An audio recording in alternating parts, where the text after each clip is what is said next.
All right, well, we'll go ahead and get started. It is 2 o'clock. Hello and welcome to our March Charter Directors meeting. We're glad to have you here today.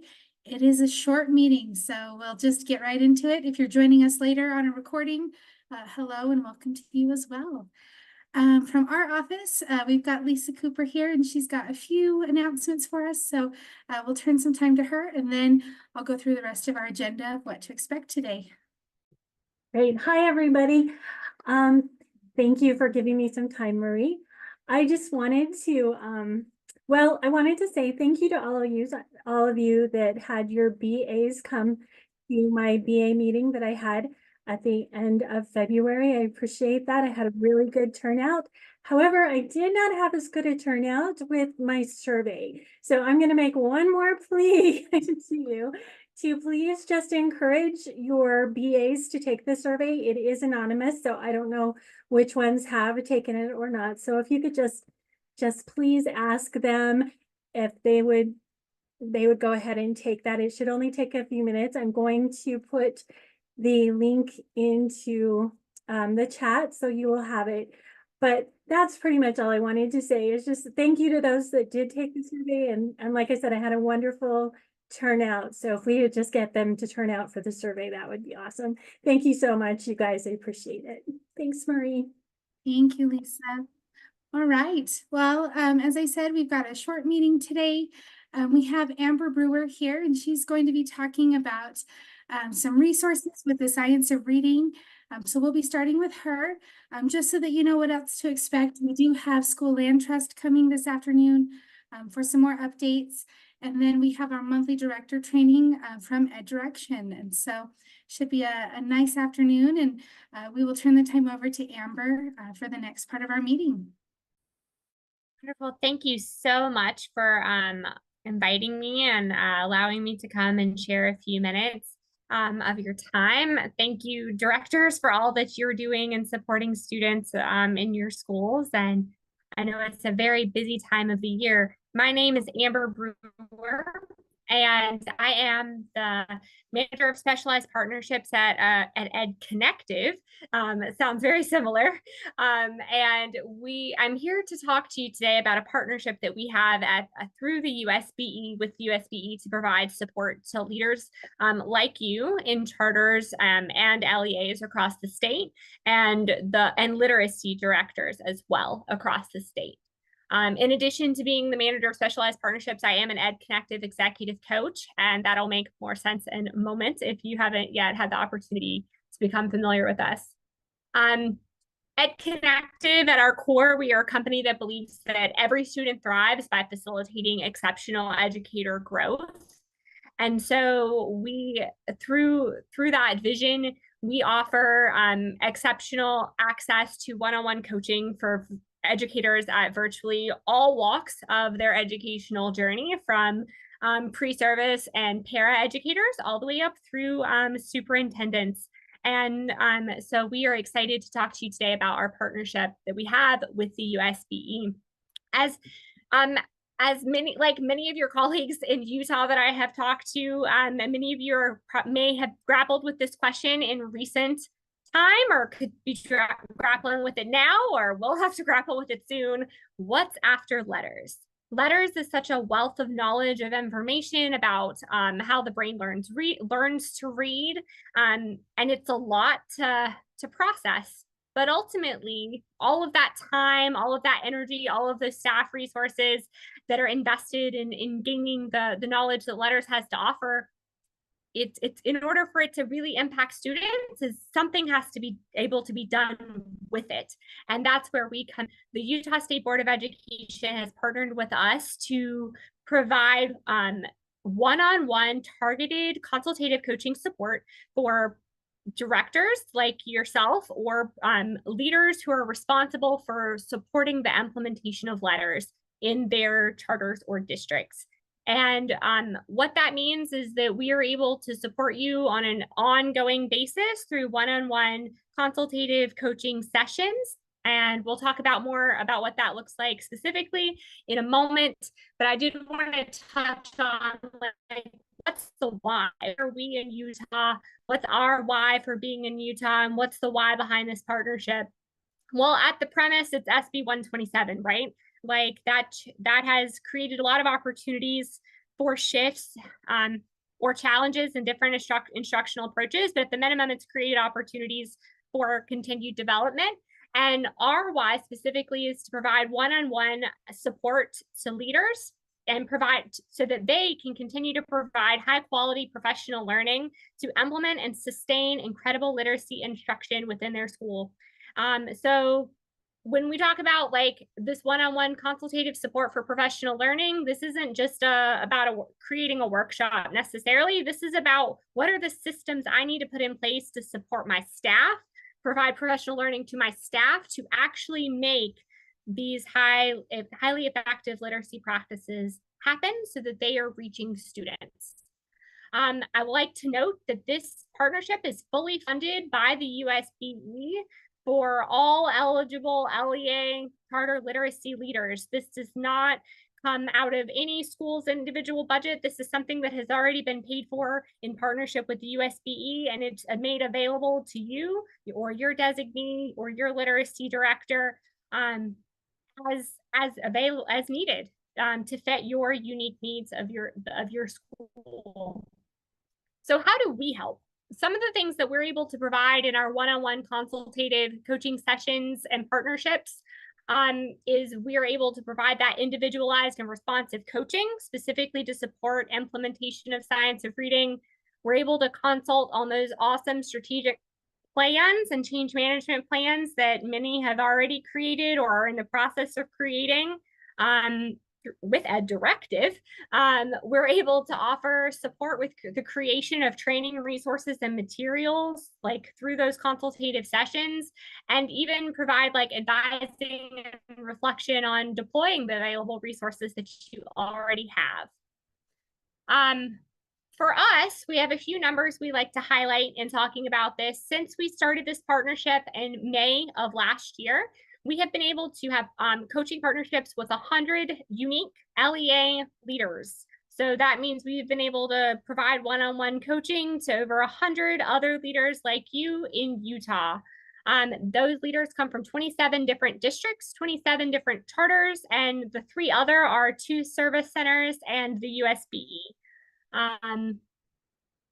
Total, this was as of about a week and a half ago, we had hosted 293 individual coaching sessions.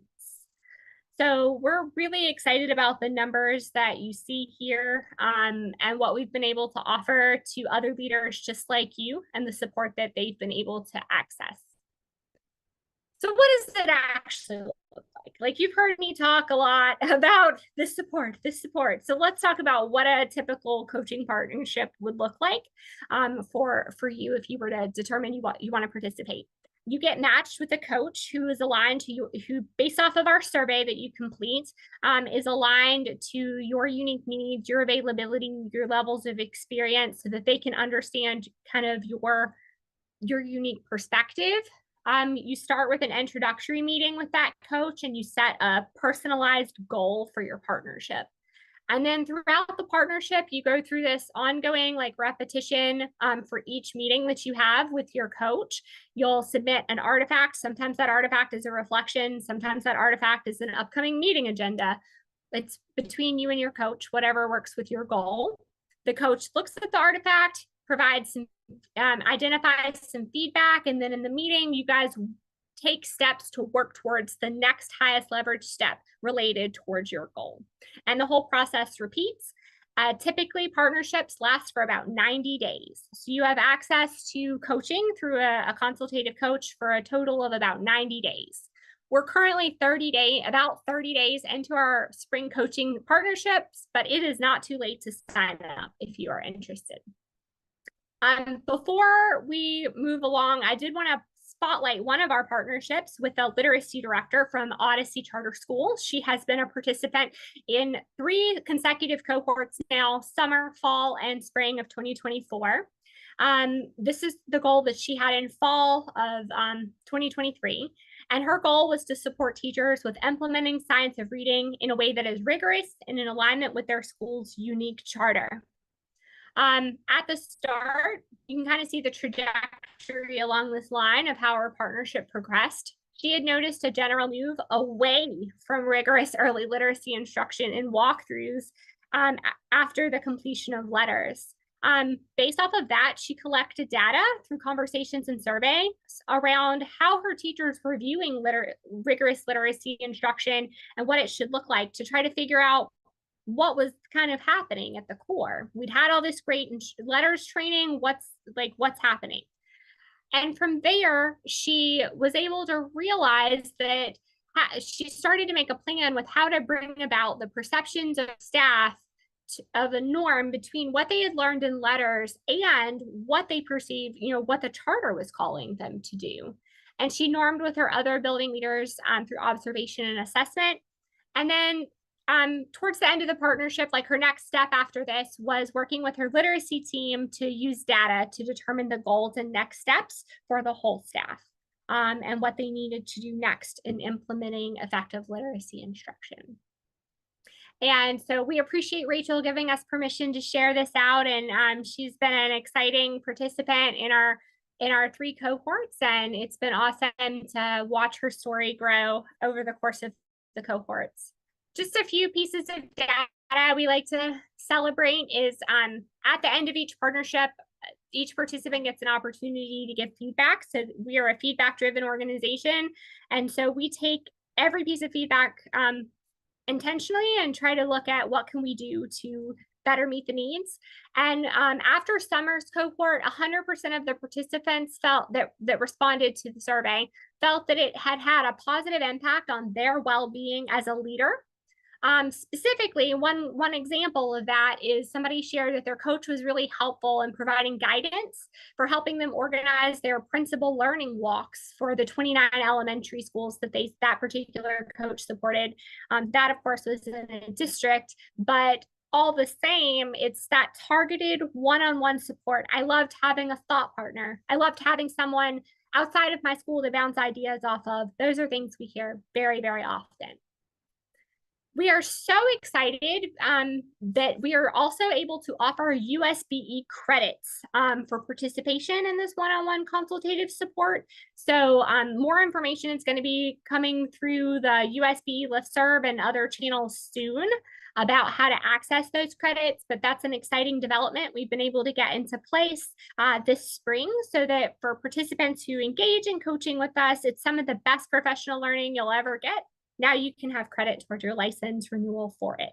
So we're really excited about that opportunity. And as I'm coming to a close, hopefully you're thinking, this sounds interesting. I would like to learn more. Or, maybe not for me, but for my literacy teacher. If you're interested or you know someone who you think should be interested, or you have a designee that you're like, yes, I want them to be able to have this type of support, we have a landing page that you can go to. And that landing page will allow you to do 2 things. You can sign up on the interest form, and this just lets us provide you with upcoming updates and communications about partnerships, or you can sign up on the matching survey. And that matching survey is the magic link that's going to let us know that you're ready to be matched with a consultant coach or your designee, and we will get them matched pretty much as soon as, not within 24 hours usually of receiving their matching survey. And we'll send you some additional resources. Also, if you just would like to learn more or you have questions and you're like, I have unique questions and I would like those answered before I sign up for something, no problem at all. I am here to help. My email address is abrewer@edconnective.io, and I just put that in the chat, and you can reach out to me directly, and I'll be happy to answer questions via email, text message, video chat, regular phone call, all great options. And I'm happy to help you learn more or answer your questions, whatever that may be. And that is the end of my presentation for today. I very much thank Marie for allowing me to come on and to speak to you today. And I hope to be able to hear from some of you and work with some of you very, very soon. Wonderful. Thank you so much, Amber. I don't see any questions right in chat right now. So you've got your contact information there. So hopefully people will be in touch. I do see one there. Will we get presentations? Amber, do you want to send that to me and I can push it out to the directors, or what would Yeah, be sure. easiest for you? Whatever works for you, Marie. I can pull down a copy and get that sent to you, and you can send it out to them. That would be fantastic. Perfect. Well, let's plan on that then. So yes, we will send out presentations. All right. Well, thank you and have a good afternoon, Amber. Moving right along then, we have Paula here from School Land Trust. So Paula, we will turn the time over to you. Thank you. I will share my screen. There it is. I'm Paula Plant. I'm the director of the School Children's Trust section at the State Board of Education. Can you see my PowerPoint? Yes, we can. Okay, perfect. And you're used to having Holly address you about School Land Trust, and she is out today doing compliance review and trainings on the road and has asked me if I would present to you today. So first thing we want to do is really is to say thank you. Oops, went too far. Holly creates these little congratulation images through AI. She types something in and that's how we get this funny looking little cow. But she likes to do that when we want to say thank you to people, and we do want to thank you and give a bit of a shout out to those who assisted us on the working group that tried to assemble and say, what are we not doing that we should be doing to support charter schools? What would be a better process? How do we better communicate? And it's resulted in really some great changes, and want to say thank you to all of you, because we have 99% of the charter schools have completed their final reports. And that is a huge improvement from any prior year. So we want to say thank you for that. So on to the next thing. This is kind of our quick timeline for the year. You're currently implementing your current school plan, have just finished your final report. And so the next step is the LEA assurance that was emailed to you on March the 4th. If any of you don't have it, please let us know and we can resend it. For clarification, this is not something that you will enter on the School Land Trust website. Like everything else, is actually Qualtrics survey. If you have questions about that, let us know. But the LEA assurance is just simply an assurance on your part that you've completed the requirements in the law to receive funding from the School Land Trust program. And we will be watching for that before we start reviewing and doing the final and finalizing the upcoming school plans. So then that's the next thing, is the upcoming plans, and they are due April the 15th to be submitted on the website. For clarification, because there's been a little bit of confusion, as I understand, the board rule requires that they be submitted on the website by April the 1st. And we're still recommending that April the 1st is probably the best date for the schools.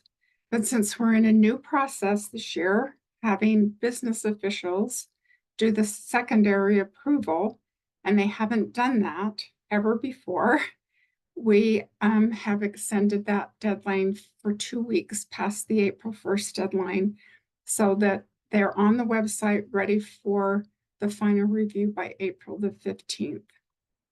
I hope that's clear and that we don't have continuing confusion about that part.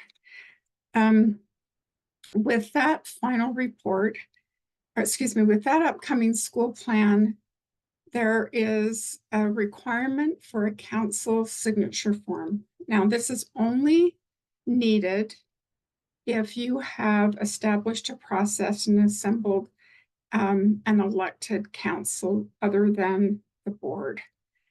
And just as a bit of tidbit information, I thought it might be interesting for you to know that this council signature requirement initially came from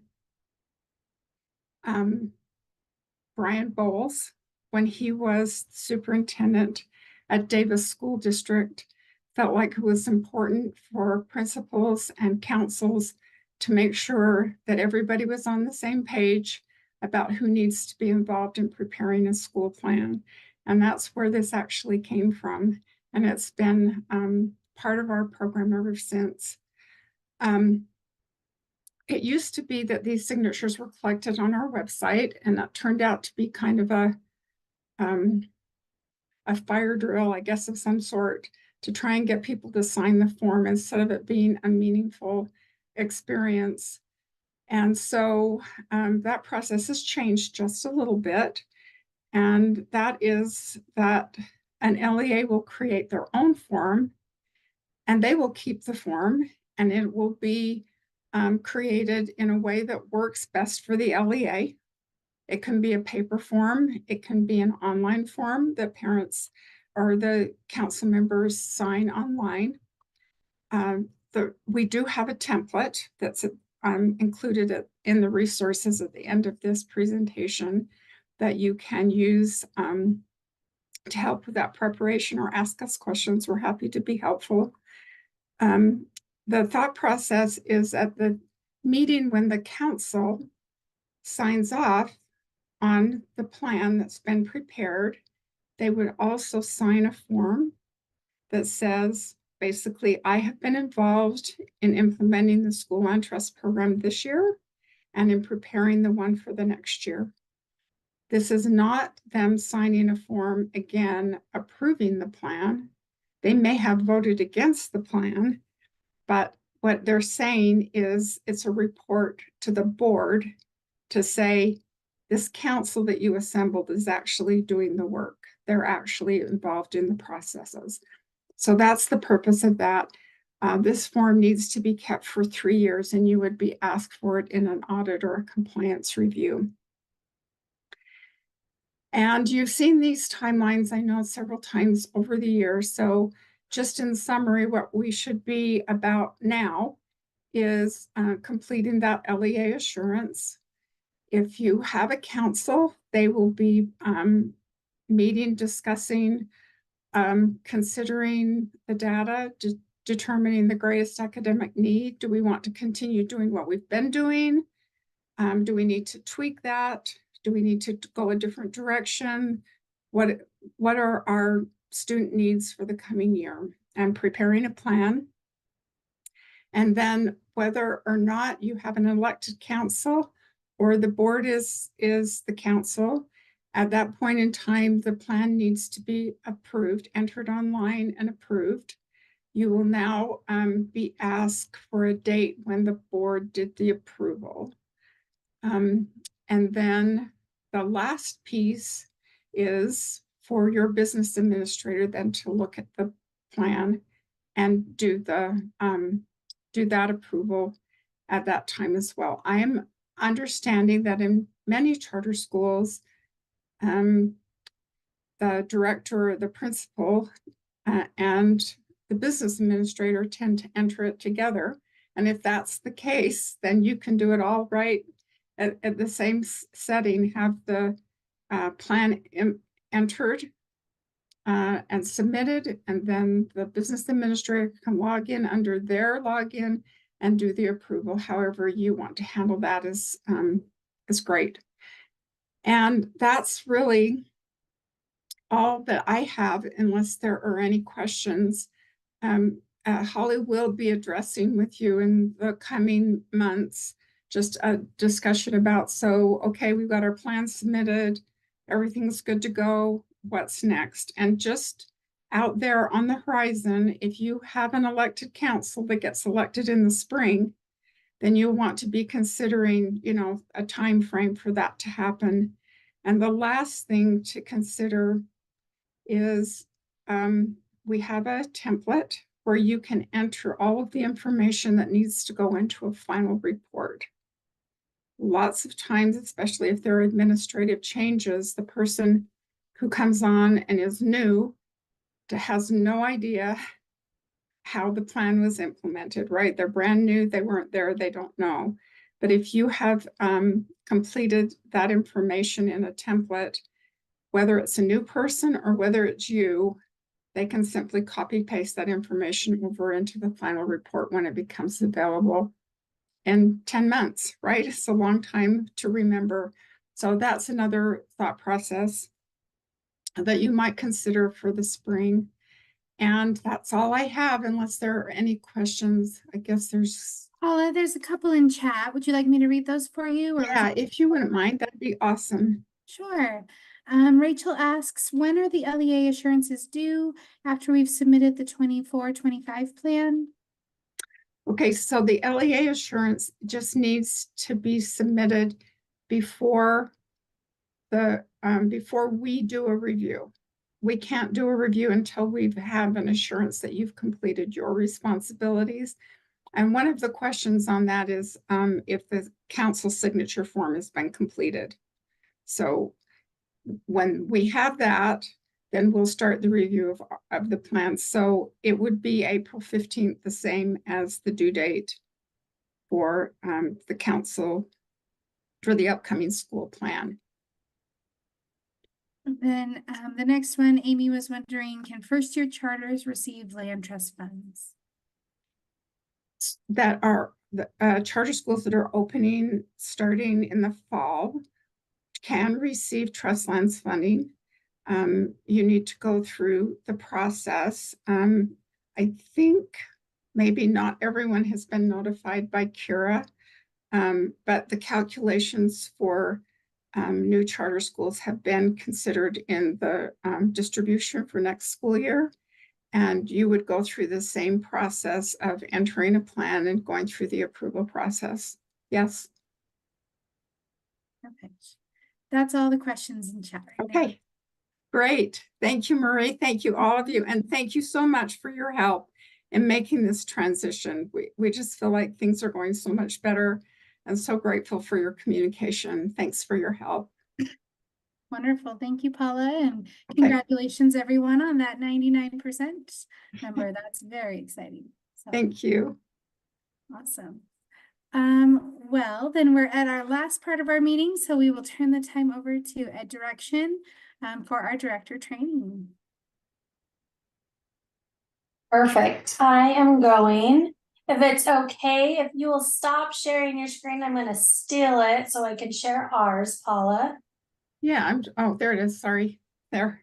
Thank you. Perfect. Thank you. Excellent. All right. Well, we are super excited to be here with all of you guys for our March session. Just a quick thumbs up. Marie, can you see our screen? Yes, we can. Looks good. Beautiful. All right. Just want to make sure. I can find myself going off on a tangent and everybody's not seeing what I'm seeing. All right. So we are super excited to kick off today. Today we are talking about positions of control and a framework called Open to Learning Conversations, which is a great strategy to help facilitate us towards that open or the positions of control theory that we're going to dive into today. So as we dive into it, I know our faces are fairly recognizable to you guys now, but I'm here, Katie Hurst, and I'm also here with my colleague, Charlie Lyons, who you guys have heard from a few times this year already, and we're super excited to be here. As we dive into this, our learning intentions for today are one, just to explore the 5 positions of control, and for us to consider this connection between these positions of control and the science behind human behavior. We've talked a lot about the science behind human behavior this year, and so connecting these together is fantastic, and we'd love to point those out. Our second learning intention is just for us to become familiar with this framework, Open to Learning Conversations, as it's a tool that will help us move towards those 5 positions of control theory, namely the facilitator position, which you're going to learn about today. And then our third one is just for you guys as leaders of schools to consider how you guys might implement this new knowledge with your faculty and your staff, and how it might make your school a little bit better as we move forward. Our success criteria are one, to recognize how the positions of control show up in our schools every day, how they shift themselves and how we can use these with our staff to manage our schools, and how we can kind of shift our roles to this facilitator role if we're not there already. Our other learning intentions are one, just to identify some best practices tied to the open to learning conversations, consider how we can leverage this new learning to support our growth as leaders and our staff, and then just to have this learning guide that you guys can lean back to and learn from and use as a guide as we move forward through this learning and beyond. And with that, Charlie, I'm going to pass it to you to talk about our brief operating agreement. Good afternoon, everyone. Thank you, Katie, for reviewing those kind of learning goals for the day and success criteria. As we have in every other meeting so far, just wanted to point everybody back to our initial operating agreement that we started together. It seems like quite a while now. We're old friends at this point. And that is that we all agreed when we decided we were going to learn together this year that we would focus on our learning, that we would actively participate when asked to participate, and that we would be present and very open in the moment. So just advanced thank you to everybody for continuing to live up to our brief operating agreement as we go through our learning today.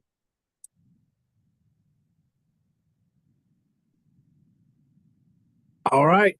You want me to hit the agenda, Katie? Sure, go for it.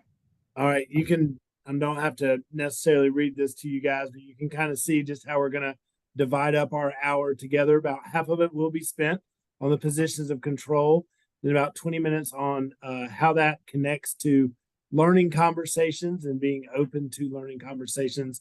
And then, as Katie mentioned earlier, just wrapping up with some practical next steps and how you can apply this information to being the best leader that you want to be. Excellent.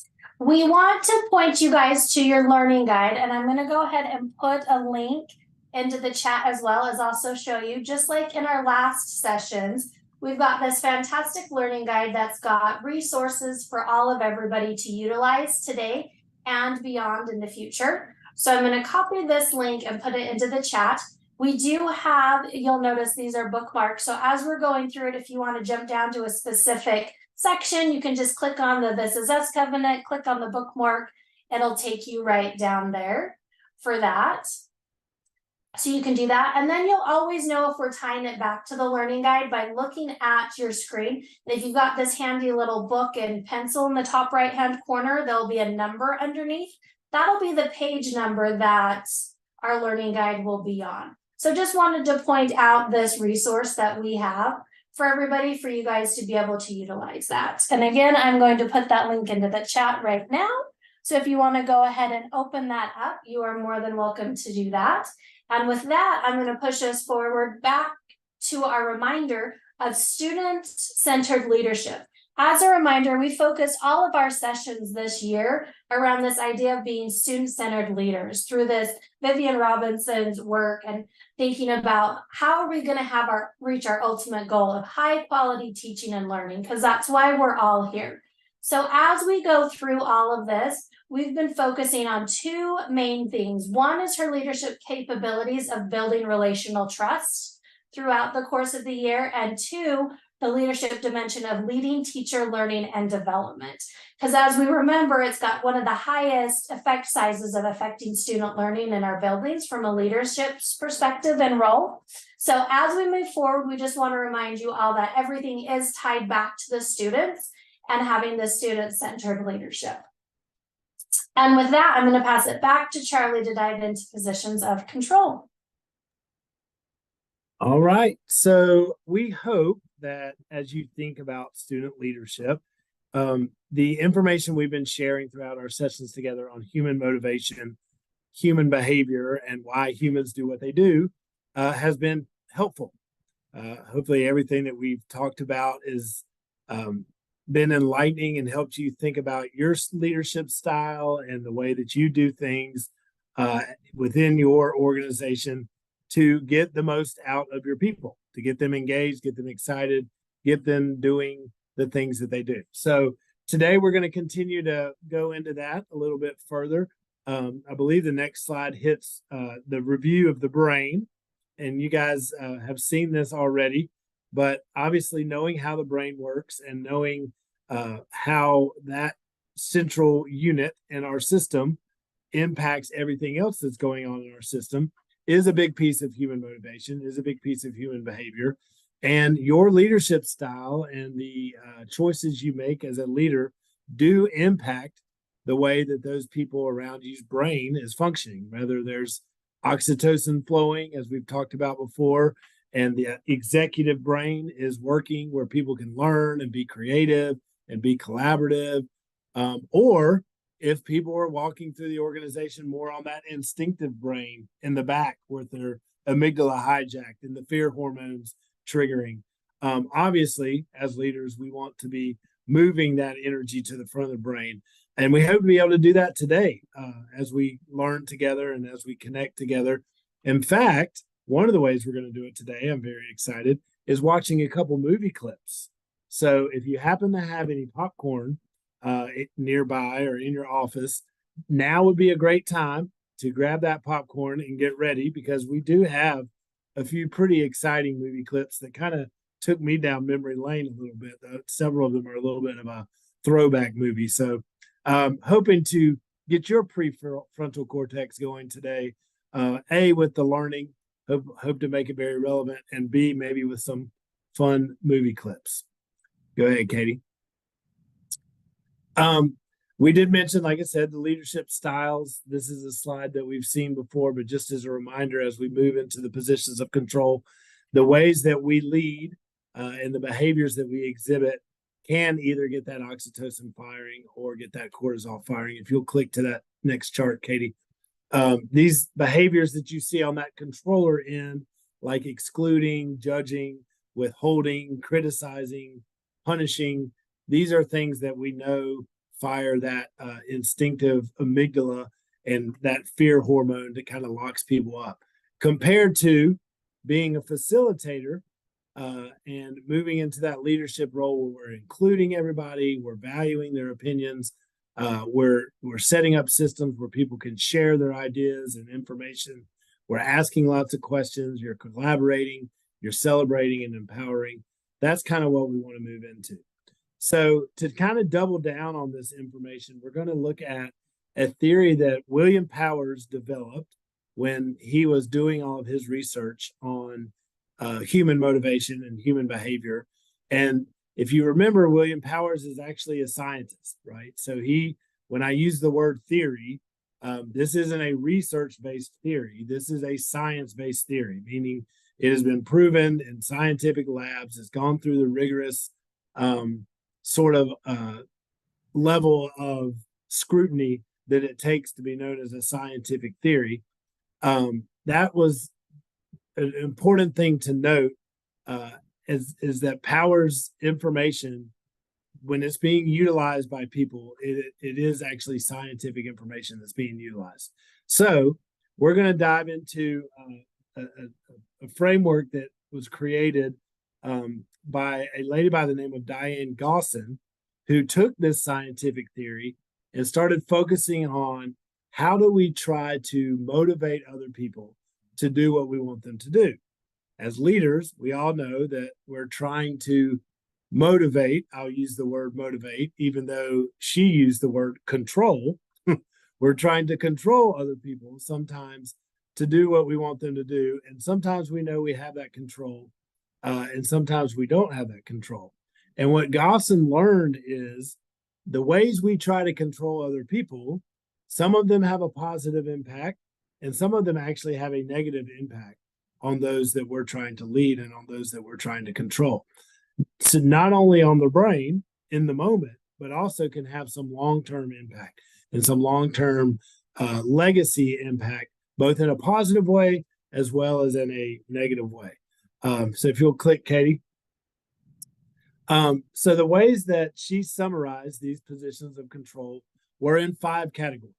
And I want you to think, as I read these categories, maybe where you see yourself falling as you try to lead or control other people.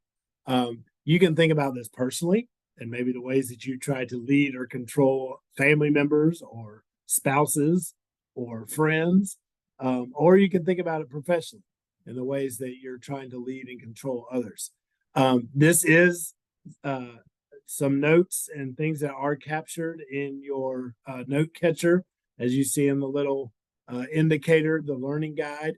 There's a bunch of notes on all of this stuff, so don't feel like you have to write all of this down, but feel free to take a glance over at that as we're going through these different positions of control. So the first one is the Punisher position. That a lot of times we try to control other people or lead them or get them to do what we want to do by offering certain punishments or certain rewards based on us getting the behavior that we want out of people. Another way we try to control a position that we take sometimes is the guilter or the shamer. Maybe if we guilt people enough or send enough of a guilt trip to people, we'll be able to get the behavior we want out of people.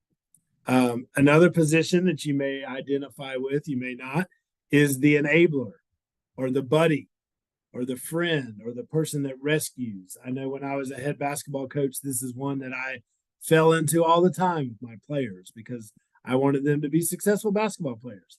I wanted myself to be a successful coach. So I thought maybe I could just rescue them and enable them and buddy them, and I could get them to do what I needed them to do. Then there's the position of a manager. And, you know, a lot of times as leaders in schools or as leaders of charter organizations, we think of ourselves as a manager of other people. This is a not negative role. The first three are colored yellow, you notice, because those three are actually going to have a negative impact on those that we're trying to lead. And we're going to dive into that a little deeper in a second. But then you move into the manager, you're not having a negative impact on people, but you may not be getting the most out of them. The most that we get from people is when we choose to position ourselves as what's called a facilitator. And so we're going to take a dive at the end into the facilitator role, and hopes you can kind of find some ways to navigate up to that facilitator role to fully get the most out of those that you're trying to lead.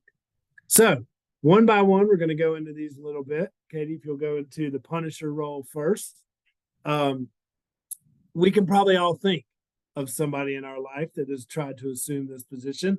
Maybe if I shock somebody enough or scare them enough with a certain punishment, then I can get them to do what I want them to do. Or the opposite, maybe if I give them enough candy, if I reward them with enough cash, then I can get them to do what I want them to do. Typically, a punisher is going to yell, point. They're going to be very addicted to being right. It's all about my way or the highway, right? They're going to be stuck in the black and the white. There is no gray for a punisher, right? It's either the right way or the wrong way. There's a lot of conditional statements coming from a punisher. If you do this, then I'll do that. If you do this, then this will happen. I'll give you this when you do that. Right? Setting up these transactional relationships, this give and take relationships. A lot of times a punisher is going to hear back from those they're trying to punish. I don't care, or I don't know, or whatever, or you don't like me, or you're only saying this because you didn't like my brother and you didn't like my sister. And so now you don't like me either.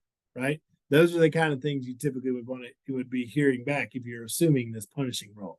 So let's watch this quick little clip of a great example of a punisher from one of my favorite movies, and see if you hear the punisher coming out. And I also want you to pay attention to the reactions this punisher is getting from those that he's trying to punish, both the one he's directly trying to punish, as well as the others around that are observing this punisher in his position.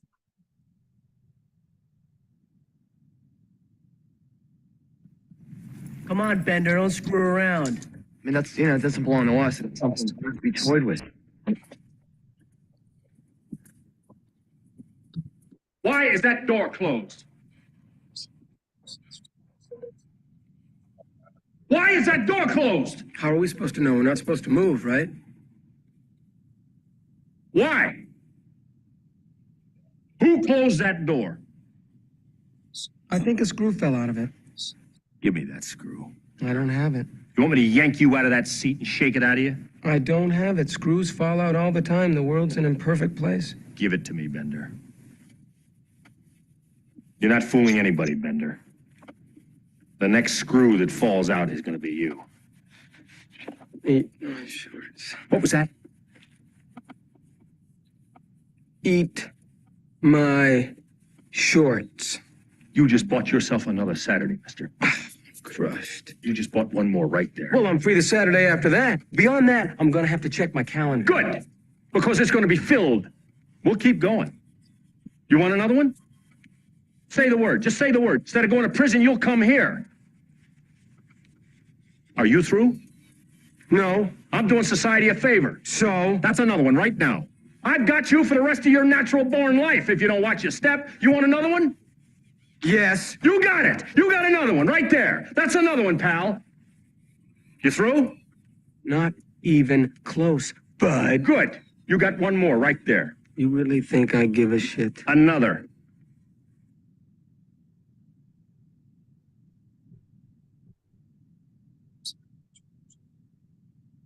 So you see in that the way everyone else is reacting, as well as the way the direct person that is being punished is reacting. And that's the typical behavior you would get, right? A rebel, a blamer, someone that's trying to just get the last word in, and no matter how high you try to count that punishment, they just keep going higher and higher, right? 1 day, 2 days, 3 days. And eventually the person just doesn't care anymore. They just start to repeat the offense. They just start to do whatever they want to do. They also, deep down inside, they gain what's called a failure identity. They start to think of themselves as a failure, and they start to act just like a failure, as opposed to thinking of themselves as somebody that can be successful and acting successful. They start to do everything they can to make sure everyone knows that they are a failure. Obviously, you can probably imagine in this situation, the cortisol is being hijacked. It's increasing the amygdala, the chance that the amygdala is just going to take over and it's going to be a fight or flight situation. As you kind of started to see in this clip, they're getting louder and louder and just trying to kind of overstep one another. There's not a lot of problem solving. It's basically just trying to fight, flight, freeze, or sometimes you might see somebody that's been punished just appease. They just say, yeah, whatever. And they just start smiling and nodding and yeah, sure, whatever. Okay. So I want you to think about these examples, not just teacher to a student, but also if you as a leader, assume one of these positions with other adults in the building, you're going to get some of the same sort of legacy, right? The same thing. You're going to get somebody that's a rebel, that's blaming, that's abusing, that's repeatedly offending. Rather it's the teacher that shows up late every day to the school, or it's the student that refuses to do what the teacher is asking. Typically, this punisher position is going to get certain behaviors from those that they're trying to punish. So now let's move on to the next one of my favorites, that is the guilter position. The guilter is probably somebody that's going to be preachy, that's going to be pretty sarcastic, that's going to try to use sarcasm to get done what they want to get done. They're going to be saying should a lot. You're going to hear a lot of, you should have done this better. You should have known better. If you would have done this, I would have been a lot happier person. But what you're doing right now is just making me so mad. I'm so sad. I'm so angry. Usually what you'll get back from somebody that's giving a guilt trip is, oh, I'm sorry. Or you'll hear, oh, I didn't do it. It wasn't me. Or you'll hear, nope, not my fault. Right? So in this situation, when I think of a guilter, I think of my mother. And you'll see bacon and eggs on this plate. And you might be wondering, what in the world does this have to do with being a guilter? Well, my mom was the worst guilter, and I was raised by one. And she would actually get up every morning and cook me a very nice breakfast. And she would put me on the bus. And me, being the little jerk that I could be sometimes, would not behave on the bus. And when I would get home, I would get exactly like I just described, the worst guilt trips possible. I can't believe that I woke up this morning and I cooked you fresh eggs and cooked you fresh bacon, and you would get on the bus 5 minutes after eating this delicious breakfast and embarrass me just like that. And you know, Charlie, when you get on that bus and you embarrass me, you're not just embarrassing me, you're embarrassing my family, you're embarrassing our family name. I mean, there's just so much damage you're doing to the entire universe by getting on this bus and acting this way, right? So I would get that guilt trip. I don't know if you guys are familiar or heard any kind of similar guilt trip from a mom or dad or sibling throughout your life. But what we've learned is through this research that the guilter just creates basically somebody that's going to deny and hide and lie and stay away from the guilt trip. And I was this person. I remember when I was a kid, I grew up in a neighborhood and I knew if I'd misbehaved on the school bus, when I got home, I was going to go straight to my neighbor's house. I wasn't even going to go home. I was going to avoid my mom at all costs. I was going to stay away from her until the sun had gone down. She was getting ready for bed, and then I would sneak in the back door, go straight to my bedroom, and hope I could just stay away from her altogether. If she did catch me on the way in the door, I would come up with some sort of lie. Oh, it wasn't me. I didn't do it. Well, Charlie, there's only one kid that looks like you on the entire school bus. So who else could it have been? You're on a camera. They got you caught on camera. We do all the things as we can to just try to stay away from the situation. Eventually, somebody that's been guilted too much is going to create a very low self-esteem of that person. They feel like they're always having to apologize. They're always having to say they're sorry. They're always making everybody else's life worse because of their actions. And it starts to, again, create that failure identity and that low self-esteem in those people. Similar impact on the brain, not surprising. Cortisol increase, amygdala hijack, fight, flight, freeze, or appease, and all those survival safety networks get engaged. So we definitely want to avoid the punisher. We want to avoid the guilter. Both of those are probably not surprising to you that they make a negative impact. But one that when I learned this research was a little surprising to me is this idea of being a buddy and being the rescuer and being the enabler. Because I thought if a kid came to me with a problem, or if a teacher, when I was a principal, came to me with a problem, it was my job to help him solve the problem. It was my job to fix it for him. I remember my starting guard one time came to me because he was failing his computer science class. And it was right before a very important game that we were getting ready to go into that might win us the conference championship. So, of course, what did I do? Oh, you're failing your computer science class? Let me go talk to the computer science teacher. Let me see if I can get this worked out. Let me see if I can figure out what assignments you're missing, right? Or if I had that teacher that wasn't turning her grades in, even though I'd asked her 5 times to turn her grades in, instead of working with her to help her figure out how to get her grades in, I would just go find somebody else. Oh, let me go see if I can find somebody else to fix this problem for you. Let me see if I can get our data manager to help you put those grades in, right? And of course, those sound like helpful things. Those sound like very nice things when you're doing that. So you hear these people saying stuff like, I'll do it for you. Let me see if I can take care of this for you. But then what you hear back is, oh yeah, I can't do it. And then every now and then, when you finally tell the person you can't help them, that you don't have the time, that you can't fix the problem for you. Oh, I thought you were my friend. I thought you would help me get through this. Now you just don't care about me anymore. Or did I make you mad? Like, why aren't you helping me fix all my problems? Okay, so let's watch a quick little example of the extreme version of a buddy or rescuer from, again, one of my favorite little video clips here. Go ahead, Katie. Just want you to know, if you need anything, don't be shy, okay? There are no rules in this house. I'm not like a regular mom. I'm a cool mom. Right, Regina? Please stop talking. Okay, I'm gonna make you girls a hump day treat.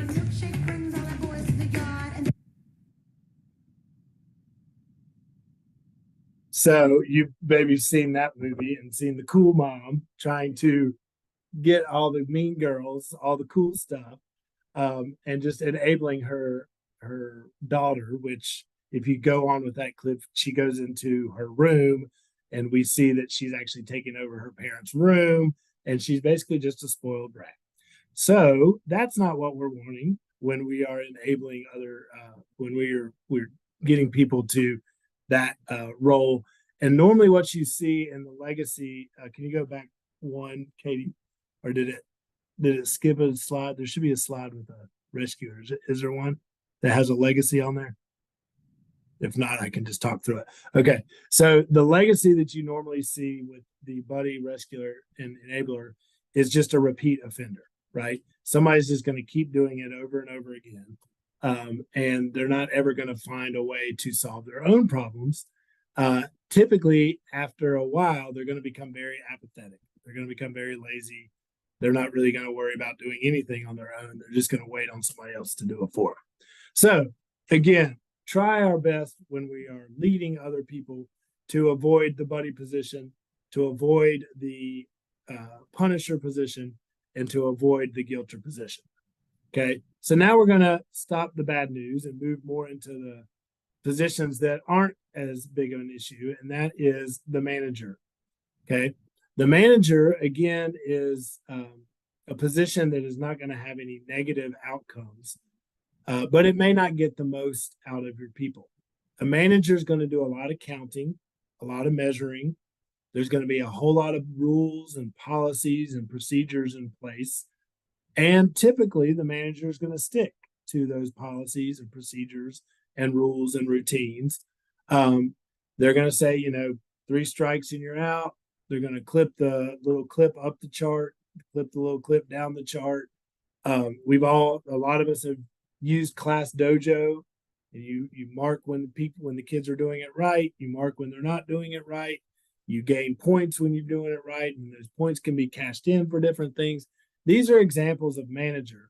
The biggest difference between a manager and a punisher is a manager has actually established some rules. They've actually got procedures in place. They've got consequences in place. They've developed policies, and they're going to consistently stick within those rules, right? Go ahead and clip to the next one. So we have a picture of Dojo here because we think it's probably one of the more widespread examples of manager. And again, there's nothing wrong with Dojo. It's not going to do any damage, but it does kind of limit, because what we've found is if we've got a expectation that maybe is not listed on Dojo, or we've got a rule that we're not measuring, or we've got a behavior that maybe is a new behavior that we haven't been able to upload into the system yet, the kids aren't going to be responsive, right? We're not going to be getting what we want from them in a full way, just like with teachers. We write a nice handbook. We have a staff manual. We've got all of our, if this happens, that happens, listed out in our manual. And then something new happens, like, a global pandemic or something that changes the whole way we do work together as a group. And the manager role all of a sudden is not as impactful. It's not as effective because there are things happening around us that we haven't developed a policy or a procedure or a way of counting and measuring to make sure everybody's doing it. So go ahead to the next one, Katie. So a lot of times the legacy that you leave behind, one, you'll start hearing a lot of people saying, well, that's not fair. He showed up for work three days late, and the principal didn't say anything to them when he showed up late. And then all of a sudden I show up late one time and they say something to me. Why didn't he get in trouble? Why did I get in trouble? Right? You start hearing some of this comparison stuff going on. One kid comparing to another kid, or one staff member comparing themselves to another staff member. You get very compliant people, which doesn't sound like a horrible idea to have a bunch of compliant rule following people, right? But again, what happens when we need a new innovation? What happens when we need some creativity? What happens when a pandemic comes out and now we've got to find new creative ways to do it? If we're used to being in a very managerial culture, then we have trouble thinking outside the box. We have trouble coming up with new solutions. Or maybe you've got a new set of students that are bringing different challenges to the table that they haven't brought to the table before. If all we have is very compliant, complicit people, we can run into some roadblocks with really coming up with high level solutions for engaging new types of students. The other downside is a lot of times in the manager role, you get people that are going to go just to the bar that you've set, and that's as far as they're going to go, right? You're not going to be able to get people to jump over the bar. They're just going to be asking, okay, where's the bar? All right, I'm going to reach the bar, and that's it.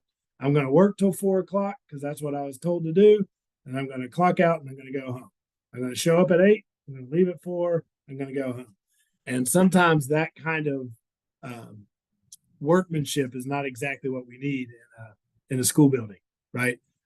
We need people to go above and beyond what's being asked. So just meeting the bar sometimes is not quite enough. But we do see that at least because we've set rules, we've set policies, we've set procedures, we do see that the brain is at least not in like fear mode. At least our brain is upregulating, and there is some oxytocin and positive energy flowing in the brain because we've at least created a safe environment, a stable environment when we're in that manager role. However, what we really want to push ourselves towards is a facilitator. The facilitator we've seen through research is going to get that highest level of engagement. It's going to get that highest level of creativity, that highest level of innovation. And in this role, you're asking a lot of questions. You're doing a lot of listening. You're doing a lot of collaborative decision-making, not a lot of just my way or the highway. You're asking questions like, what do we believe as an organization? What do we value as an organization? Who do we want to be as an organization?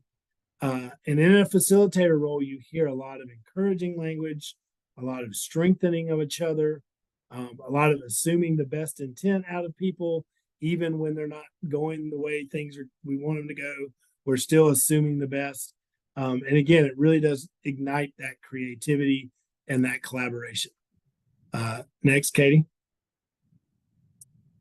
So this is again an example of a video clip of a teacher, again, working with students that we thought was a pretty decent example of a facilitator. Who is it that I aspire to be? That is the question that we should be asking ourselves all the time. What kind of person am I? So this is what we're gonna do. Everyone's gonna come up with 2 things that they think everybody else should know about them, all right? I'll go first. Number 1, I used to work on Wall Street for a long time. And 2, I left Wall Street to pursue my dream and teach. Boom, who's next? Yes. Julian Albans, and I think it's cool how you're pursuing your dream. Thank you very much, Julian. Let's hear your 2 things. Okay. 1, I just got Battleground Mystic on my Wii, and it's totally awesome. And number 2, we got a ping pong table this summer. Amazing. Any questions for Julian? Yes. Is Battleground Mystic multiplayer or single player? That's not those kind of questions. Okay.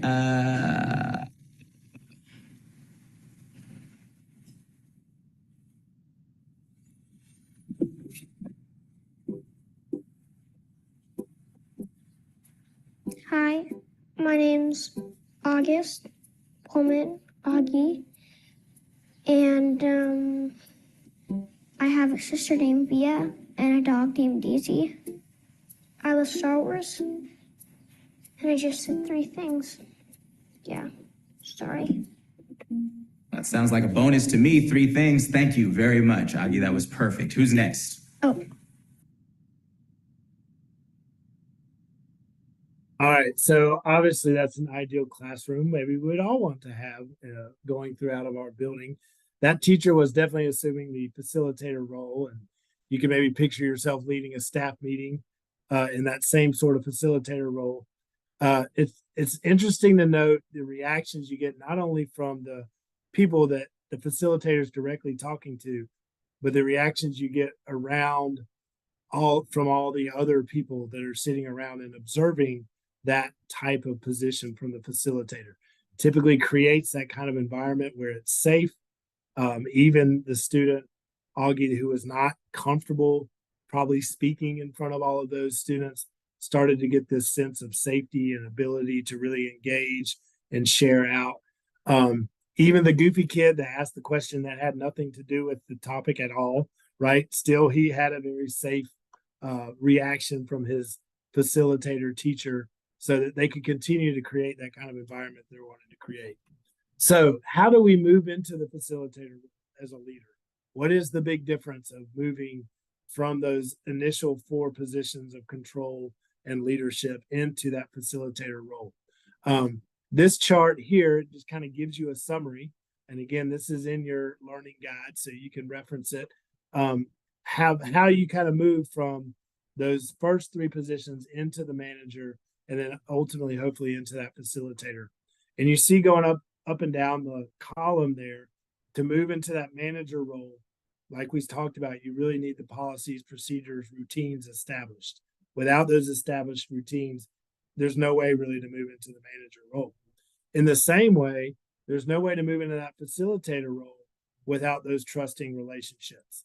And you heard that teacher talking and asking kids to share a couple examples about themselves. That was an attempt to build those trusting relationships, right?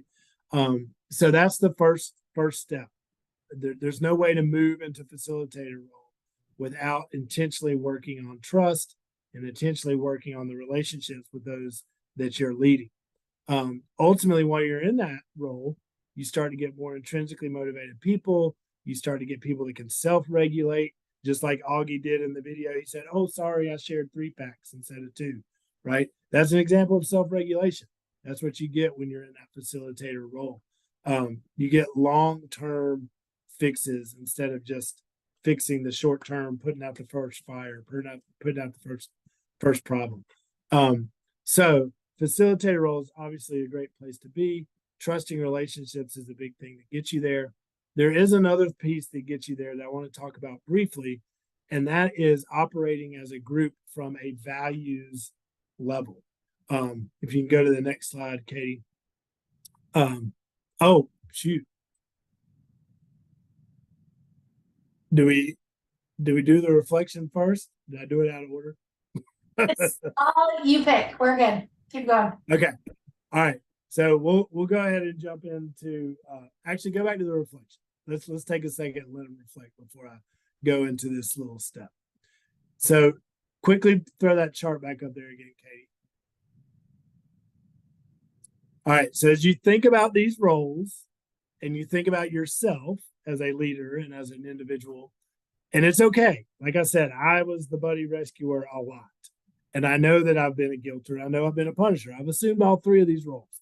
But as you think about yourself, do a little bit of reflection around these 3 questions. Okay, now you can go to the next slide. All right. What position do you most often find yourself in? What positions do you recognize the teachers in your school taking most often? And how could you move towards becoming more of a facilitator yourself as a leader, as well as creating that example for your teachers so that they could move more into that facilitator role? So take just a couple minutes and reflect on all this information I've shared with these 3 questions. We'll just put a couple minutes on the clock and have some reflection time.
All right, take about 30 more seconds and just wrap up whatever thought you're on. Again, this is all in your learning guide, so you can go back and reflect on it a little bit more if you want, but take about 20 more seconds and wrap up your current thought.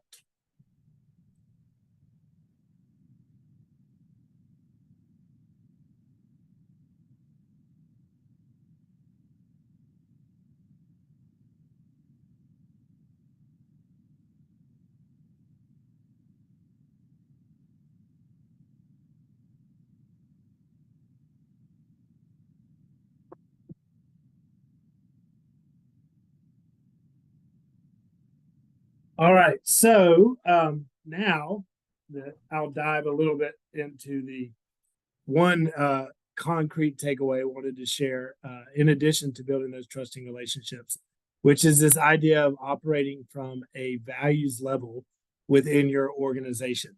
We're going to dive deeper into this when we have our next session, and this is called the levels of perception, which is, again, a piece of the science on human motivation and how human beings operate. But the point is, basically, we operate on a program and sensory level, but humans also operate on a values level, on a principles level. We operate on what we are doing every day, and we also operate on who we want to be every day. And that probably makes sense to you, right? You have values as a human, and those values are important to you. You also have ways that you do things, and that's also important to you. But working as an organization from a values level and building an organization from a level where you're talking about who do you want to be, what are our beliefs, what are our goals, what is our ultimate purpose as an organization, building things from that higher principles and values level and working from there can put you in that facilitator position. So how do you do that? Well, we have a process called building a This Is Us covenant. And we call it a This Is Us covenant. You can call it an operating agreement. You can call it a values statement. You can call it a purpose statement. There's a lot of other ways, other ways you can call it. But the This Is Us covenant really is a good description for what it is. And it's a process where you collectively build the values that you have as an organization. You look at your individual values, and then you collectively combine those individual values into one collective set of who you want to be as an organization as you work together to accomplish the goals you're wanting to accomplish. After you have the values, you can start to define what those values look like, what they sound like, how we're going to act as we have staff meetings together, how we're going to act as we do parent engagement, how we're going to act as we do all the things that we do.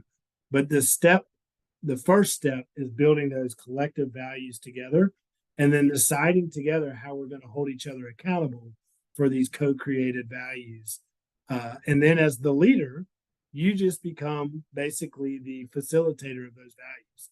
You become the keeper of this covenant. And assuming that position as the keeper of the covenant puts you in a place as the facilitator. Next slide. This explicit agreement really helps create a bond.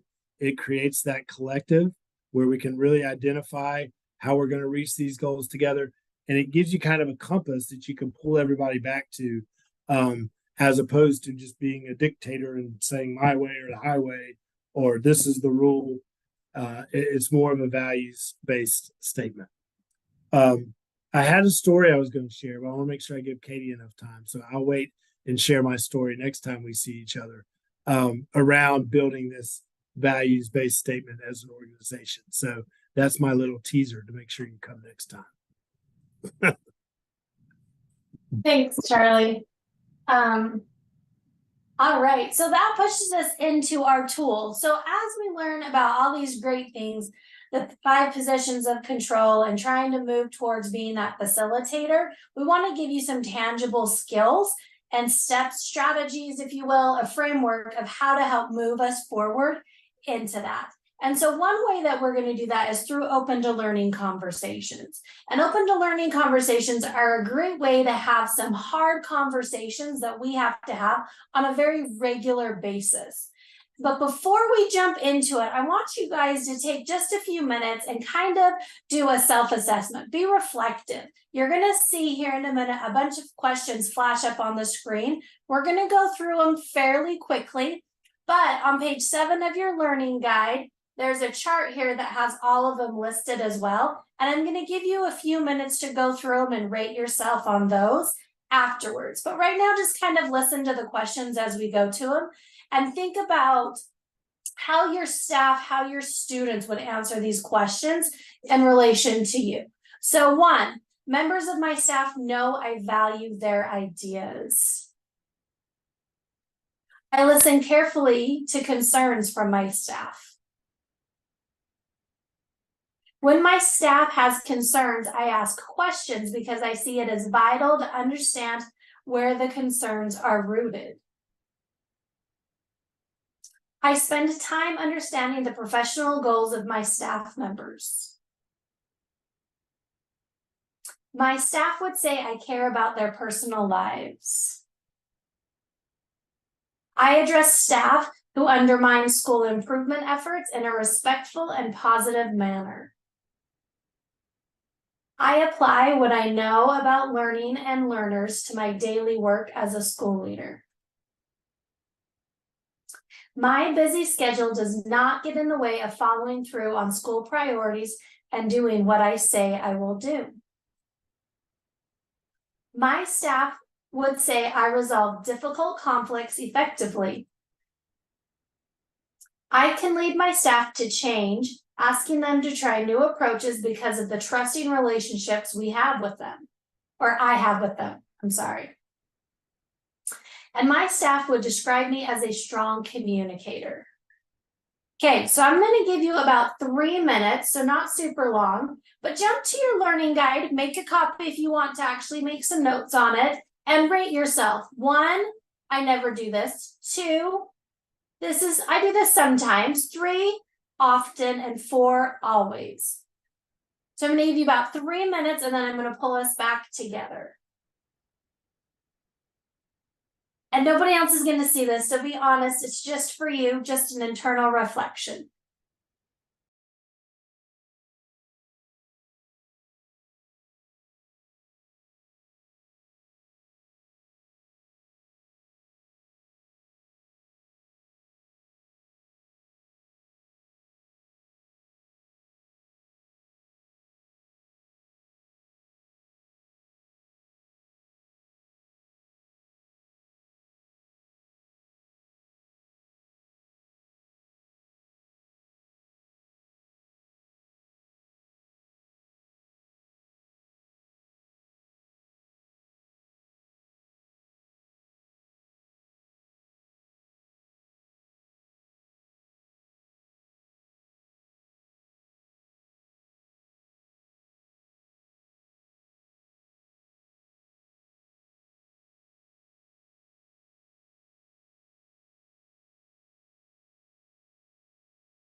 About 1 more minute.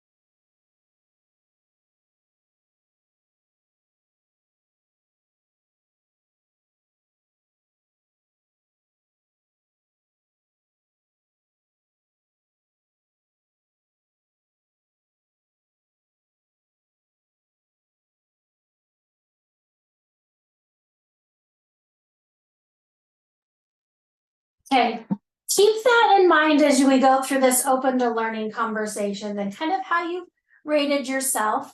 And as we go through this and we gain an understanding of these open to learning conversations, I just want you to keep that self-reflection in the back of your mind. And we're going to look back to it at the end of this session.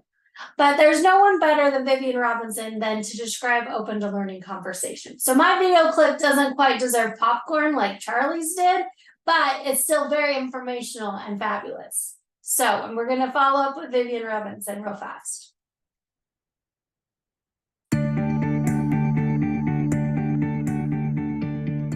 What is open to learning conversations? It's a theory and practice of interpersonal effectiveness, which has 3 values at its heart, and that is that in conversations with others, particularly around important issues,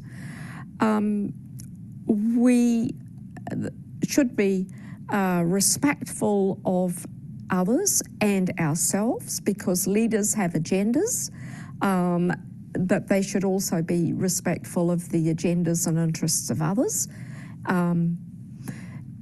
We should be, leaders are powerful people in schools. They control a lot of people's lives, and in terms of students in particular, and to some extent teachers as well.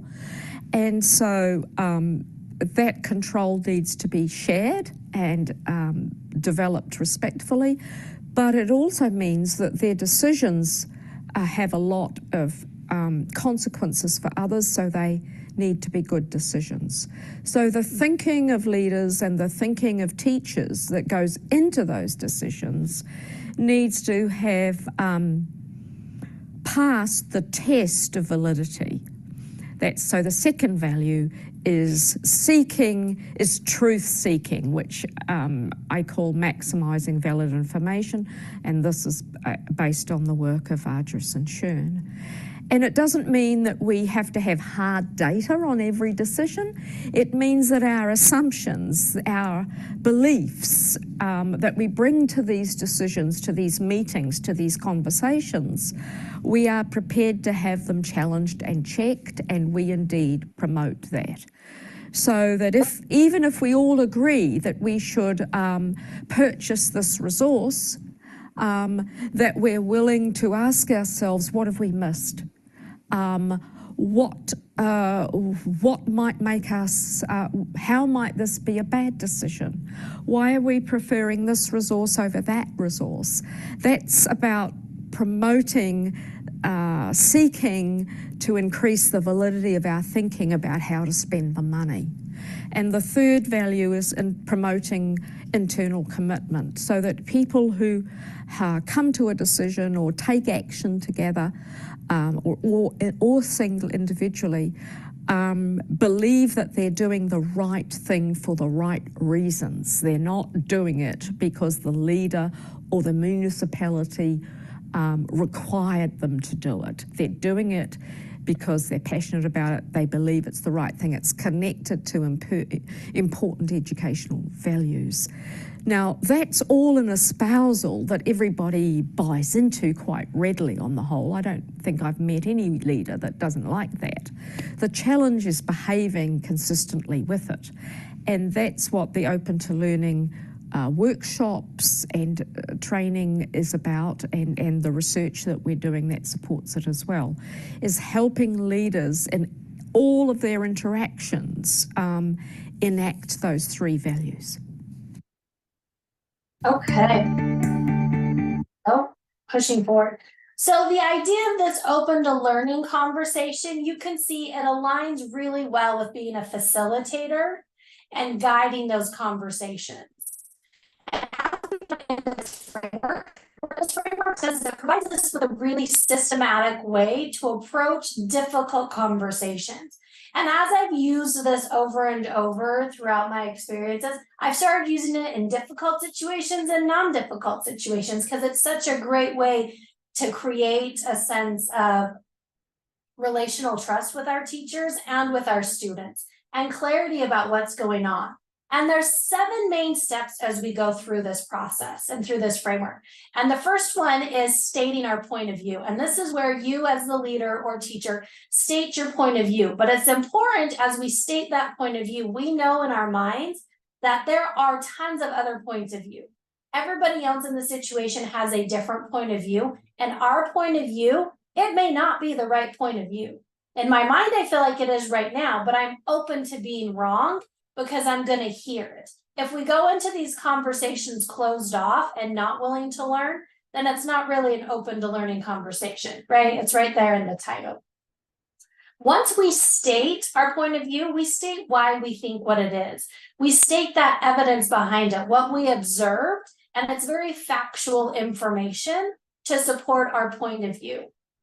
And then once we've done that, then we turn it over and we kind of inquire. We invite the other party to state their point of view, what they're thinking and why they're thinking the way that they think.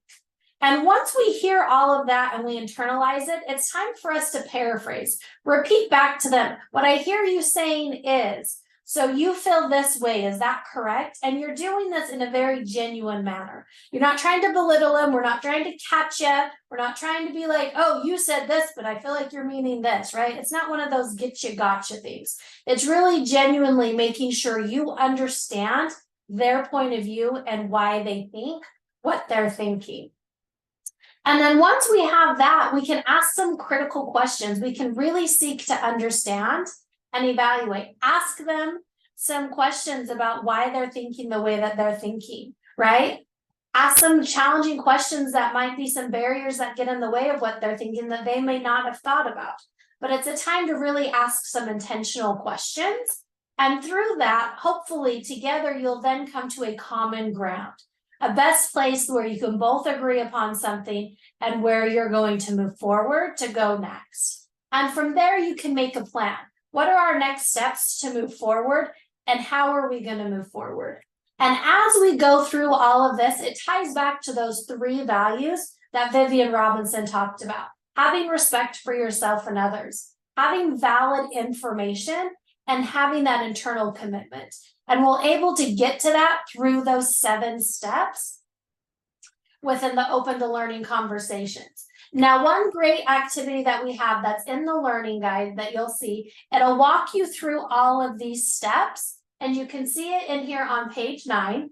So as you go forward and you're thinking about a hard conversation that you may be having in the future, jump back here to this learning guide and go through this. It's got all 7 steps here on the left-hand side, kind of some ideas about what the leader might say, and it gives you an area to actually script out what you're going to say and what questions you're going to ask during that conversation. So we call it a scenario think aloud, but we wanted to give you some tangible tools that you can use as you move forward in implementing this into your process. And in true fashion, we would never leave you without giving you some time to think about what it is you learned today, right? And there's a spot in your note-taking template on page 13 if you want to take some notes, but just spend some time after we log off today thinking about what's something that you learned today that surprised you. Maybe what's one key takeaway that you want to remember, right? How do you want to prioritize it when it comes to communicating with your teacher? And what's one thing that might stretch you out of your comfort zone and push you along as a school leader towards that facilitator role as you move forward into doing these things? And as always, as you're going through these things, Charlie and I are always here to help. So if you have questions, you want a thought partner, you want help maybe doing the This Is Us covenant, we are here to help every step of the way. So you just reach out to us and we will be there to help you guys all along the way. But don't forget to come back and join us for our Power of Self-Evaluation on May 13th, because I promise you this will be the best one that we've had yet. It's fantastic. And with that, I will leave you with our feedback because we do love your feedback. So please do take some time to share us some feedback. And Marie, with 1 minute to spare, I'm going to pass it back to you. That was very smooth. Well done. Well, thank you so much. And we're so glad that everyone could join us today. Please make sure you give your feedback to our partners at EdDirection, and then have a great rest of the day. We will see you next month.